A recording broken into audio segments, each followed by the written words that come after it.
El loco de las montañas y el golpe que nadie esperaba. Alguna vez lo llamaron loco. El hombre que abandonó el pueblo que dejó atrás a la humanidad y eligió una vida entre rocas y viento, como si intentara dejar atrás a los demonios que vivían en su propia mente. Pero esa mañana, cuando unos pasos apresurados rompieron el silencio, entre los pinos Silas Crow comprendió que la locura no era lo que él tenía, era lo que venía por todos ellos. Estaba partiendo leña el hacha, mordiendo la húmeda madera de pino, como si intentara partir la memoria misma. Entonces llegó el crujido de la grava bajo unos pies desesperados. Silas alzó la vista entre los árboles y los vio 5 mujeres con largos vestidos blancos, de luto rostros ocultos, tras velos negros, moviéndose no como los vivos, sino como espíritus invocados por un duelo olvidado. Con cada paso que daban hacia él, era como si arrastraran el pasado de vuelta a la montaña. La primera en llegar a su porche fue Martha Whitmore, la viuda del banquero. Tenía los ojos enrojecidos, pero su mirada era aguda.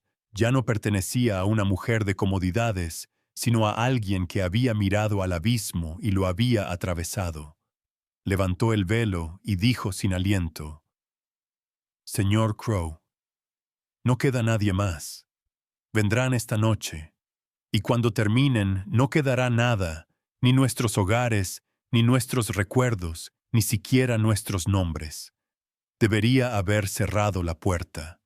Debería haberse dado la vuelta». Eran los mismos que una vez se burlaron de él, que cruzaban la calle para no encontrarse con su mirada. Pero su mano no se movió, porque en la voz de Martha Silas escuchó algo que no había oído en años, una súplica. Cuando las otras se acercaron, Elena, Rebecca, Sara y una muchacha más joven, cuyo nombre aún no había sido dicho, Silas vio la verdad que el valle se negaba a aceptar. No eran viudas de luto, eran sobrevivientes, huyendo. Creía estar muerto por dentro desde lo de Colorado Springs. Pero al mirar a sus ojos, Silas Crow entendió la verdadera muerte era presenciar la desesperación y elegir darle la espalda.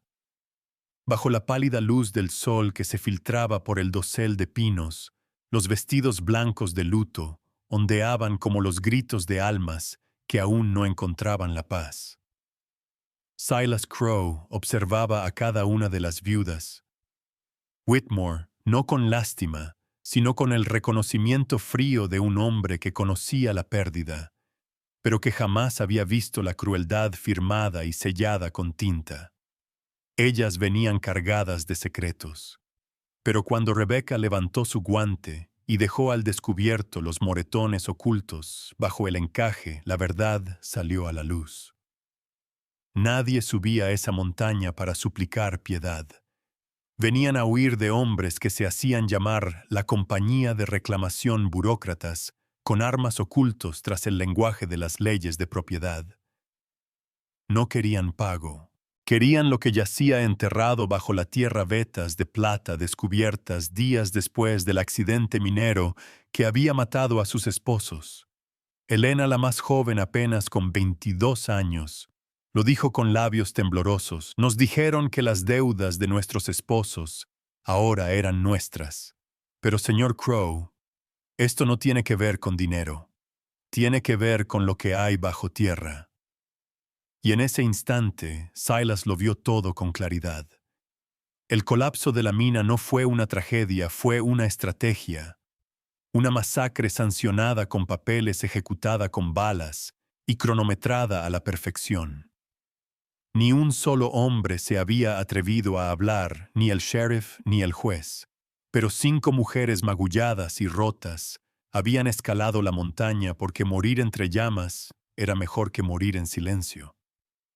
No era una súplica, era una última resistencia. Cuando Rebecca susurró que a Samuel Morrison lo habían acribillado a plena luz del día por ayudarlas, y que el sheriff no había movido un dedo. Silas no dijo una palabra, pero apretó la mandíbula. Detrás de su silencio se gestaba una tormenta, no una furia ruidosa y temeraria, sino una rabia fría y calculada, de las que no gritan, de las que apuntan.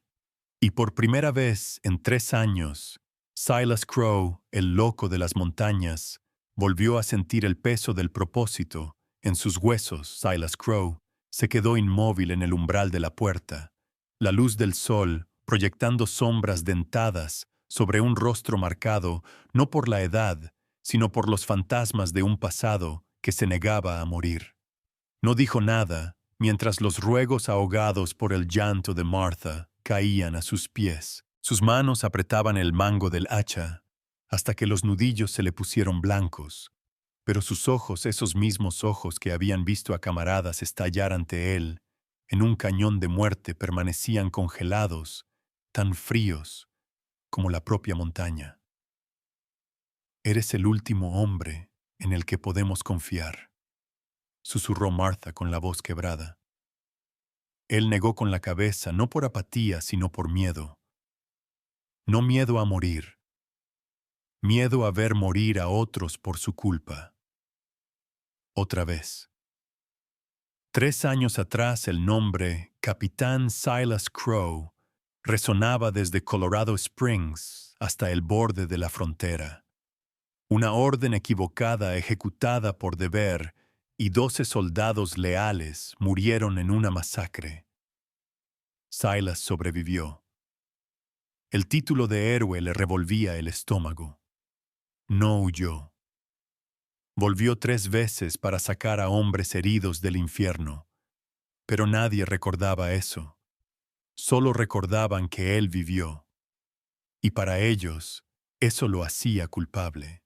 Finalmente habló con una voz áspera como el viento entre persianas agrietadas. Juré que nadie más moriría por mis decisiones. Pero entonces Elena, la viuda más joven, dio un paso al frente. No lloraba. Lo miró como quien contempla un corazón congelado durante demasiado tiempo. «Sabemos la verdad», dijo en voz baja. «Sabemos que salvaste a 43 hombres y que las órdenes que seguiste venían de cobardes que protegían su plata». Las palabras lo golpearon como un cañonazo en la oscuridad.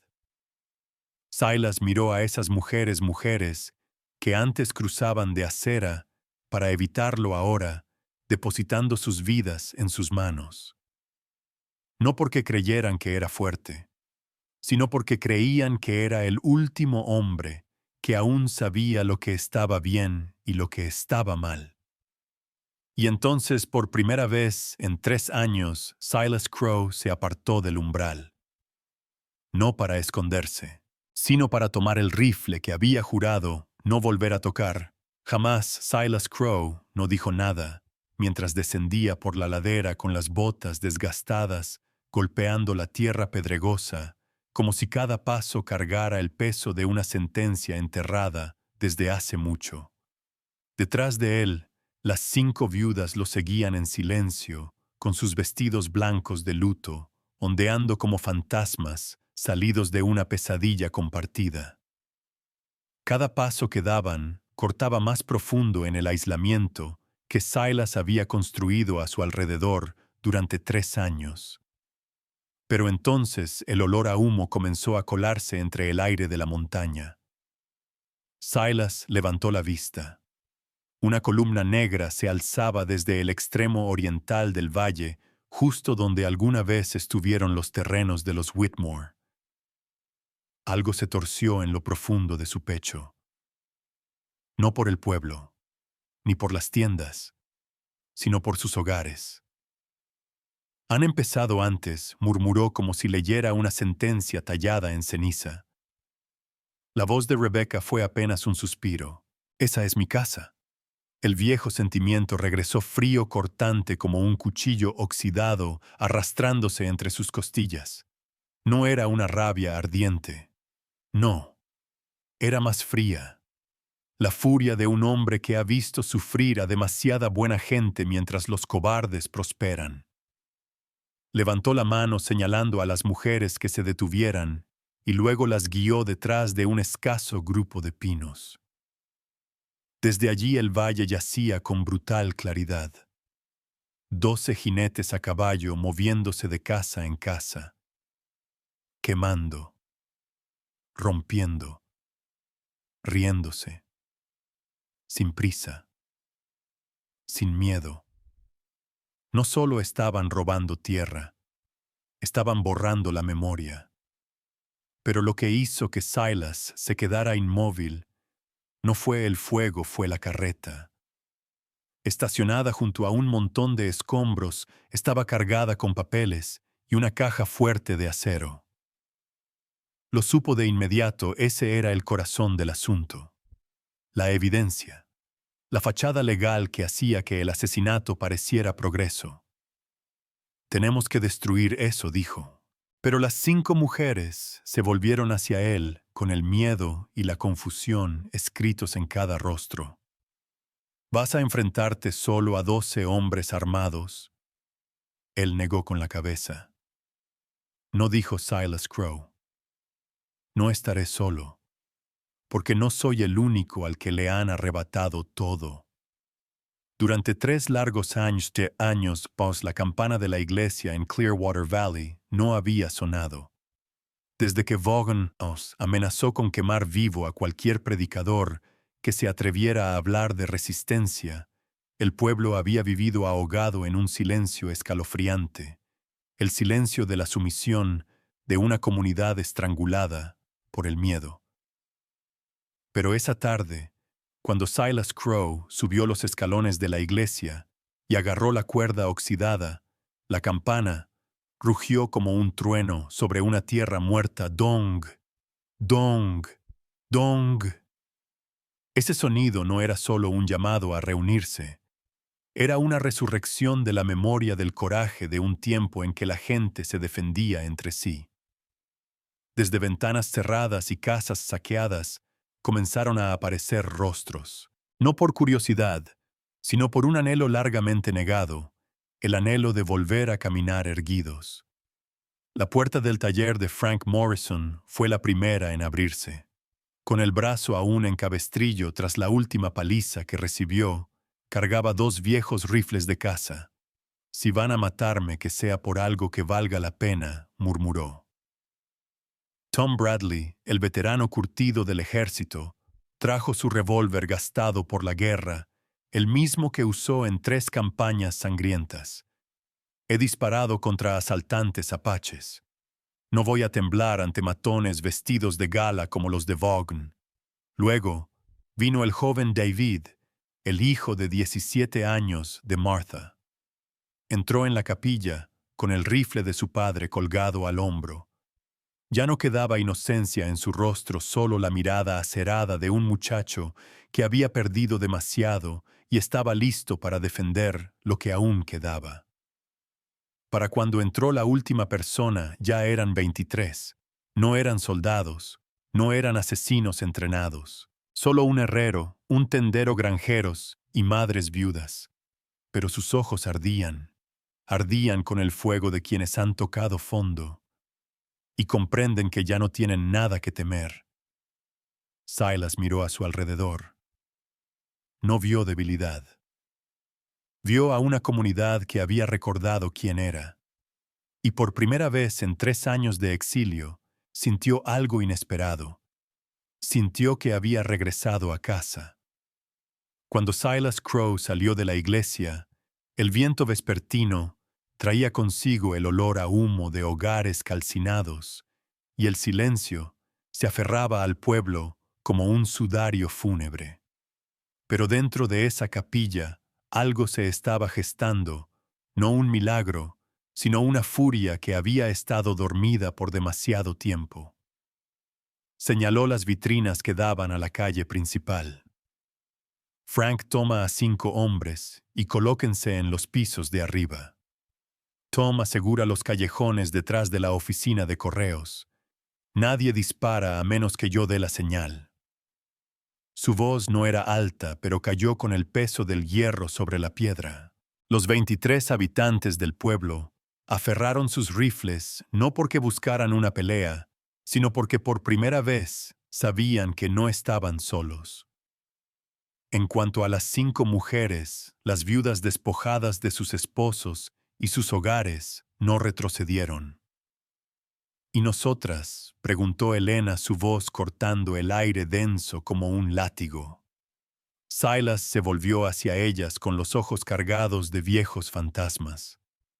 Van a hacer lo que nadie más puede: pararse frente al hombre que las destruyó y decirle en la cara que se equivocó sobre quiénes eran. Nadie en Clearwater Valley habría imaginado este momento: 5 mujeres, vestidas de blanco, desarmadas, caminando hacia el centro de un camino polvoriento, donde la muerte esperaba con el dedo en el gatillo.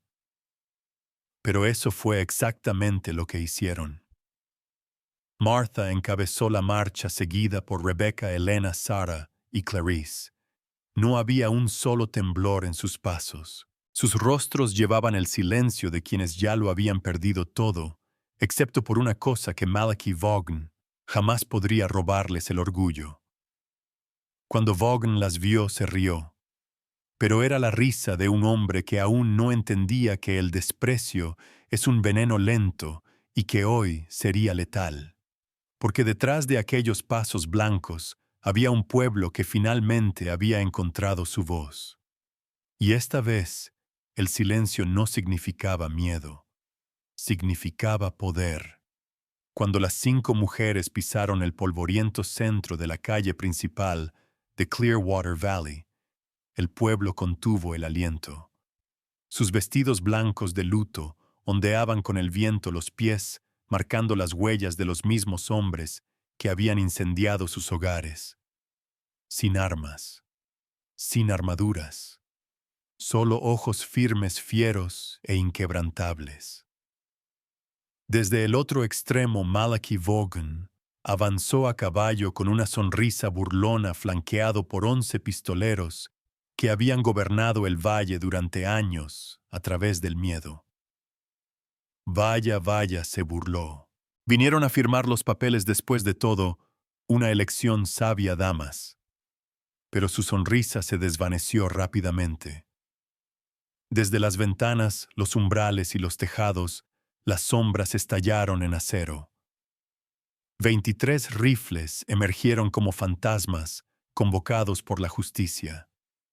En todas direcciones, los habitantes del pueblo, antes víctimas, ahora sostenían su posición con la furia silenciosa de los que han sido agraviados. Entonces lo vio. Silas Crowe salió a la luz con el rifle colgado del hombro, los ojos como cuchillas cortando la tensión.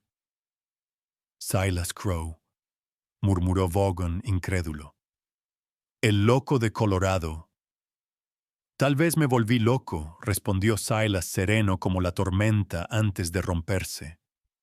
Pero estoy lo suficientemente cuerdo para reconocer a un asesino.